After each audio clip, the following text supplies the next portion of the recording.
Stronger legs, stronger bones, stronger muscles, stronger joints, tendons and ligaments have a higher tolerance to force, so it's less likely that you'll get injured the stronger you are. Another huge benefit of this exercise is the postural improvements.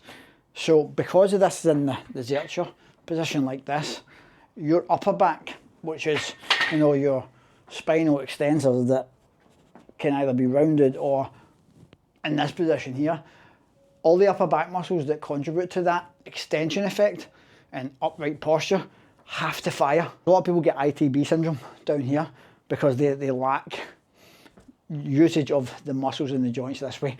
So this strengthens the hips and eliminates a lot of the usual weak links that people start to develop from the conventional stuff. If you're a dad over the age of 30 and you still want to be able to run, cycle, hike, go big adventures with your kids, and not have these things make you feel beat up, sore joints, stiff back, and actually enjoy them and be good at them, then having strong legs is an absolute necessity. After the age of 30, we start to lose up to 8% of our muscle mass every decade, and after the age of 40, we start to lose 1 to 2% of our strength and power output every single year. That's massive, and this is one of the reasons that a lot of guys who come to work with me in their 40s are suffering from things like stiff knees, back pain. A lot of people put this stuff down to age, but I don't think when we were hunter-gatherers that we would have started suffering these ailments, at least not for a lot longer and a lot older. But most people are just so sedentary and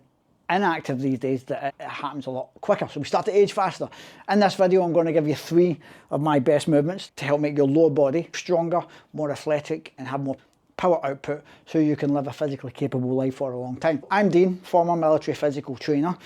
Up here in Scotland, I've been working with men over 30 to get back in shape and rebuild their physical capability since I left the military in 2013. I've also had 2 knee surgeries. I had the ACL done, and I've also went on to seriously damage the meniscus a further 2 times.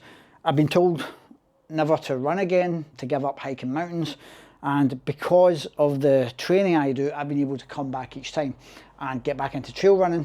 I've summited Mount Kilimanjaro, Mount Toubkal in Morocco, and lots of the mountains up here in Scotland, and that's because of making my legs stronger.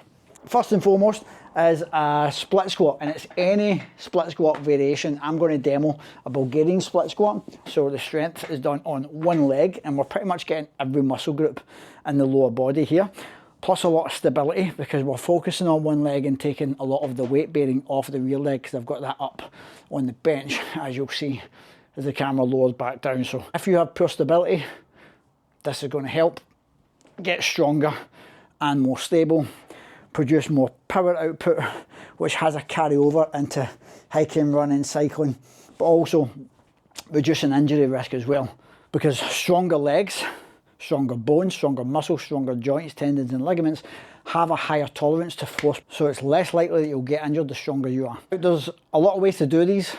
Some people do them to target certain muscle groups, and I don't really do it this way, but just to give you the insight, if I wanted to hit the hamstring and the ass more, like some people who take a kind of bodybuilder type approach do, then you would step further forward, so there's a longer reach, and then you have to lean forward like so, and there's more hamstring and glute. And if you wanted to hit the quad more, you would step further back. But I like somewhere in the middle that has an equal contribution, so I'm getting biggest bang for my buck with all of the muscles here. So that's maybe a wee bit too much quad, wee bit of a further step forward, hamstring, quad, glute tension, all pretty much just as equally in there. If you are training these with weights, preferably 6 to 8 reps, building up progressively heavier weights over time is great. But if you don't have any weight at the moment, that's fine.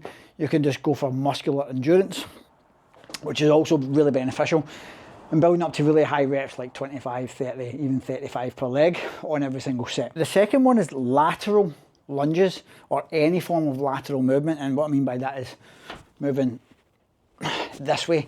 Most people, even regular gym goers, focus on the conventional lunges, squats, deadlifts, which get you really, really strong. But our joints, particularly the hips, have the ability to go wide and train this way. When we don't do that and get strong at the conventional type of lifts, we start to get imbalances, and that old saying, if you don't use it, you lose it. In fact, a lot of people get ITB syndrome down here because they lack usage of the muscles in the joints this way. So this strengthens the hips and eliminates a lot of the usual weak links that people start to develop from the conventional stuff. A couple of different ways you can do lateral lunges or squats, whatever you want to call them. The Cossack squat, where both feet go wide and stay put in the one place, which is really great for flexibility, opening up all this groin, which tends to get tight for a lot of people, like so.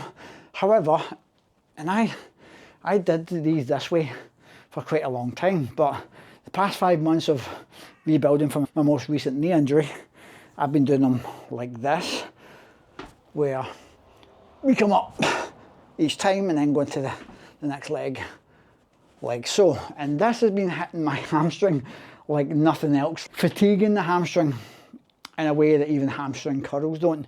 And I think it's because of, well, one, this hamstring deteriorated a lot when I hurt the knee, so I had to rebuild that. But we're also getting that deceleration effect.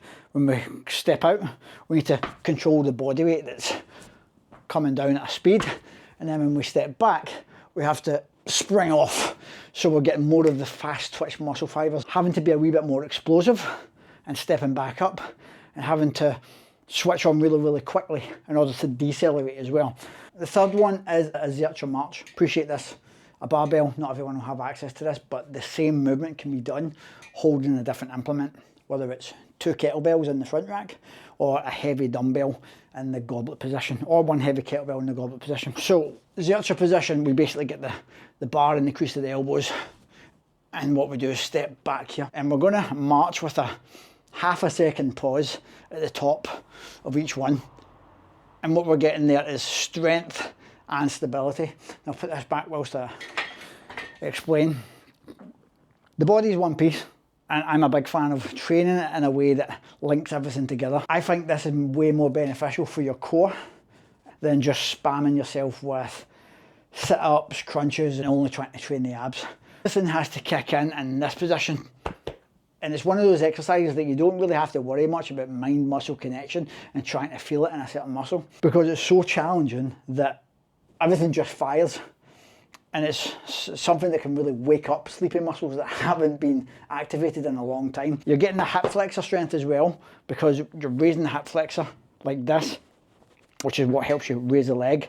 A lot of people's hip flexors are tight and weak because they're sitting too many hours every day. So we're getting that activation, plus what you will feel is the glute firing without consciously trying to fire your glutes. A lot of people do tons of hip thrusts because they have this sleepy glute syndrome apparently. But if you just do some of the right exercises like this, you're going to feel that glute along with the trunk having to resist rocking from side to side.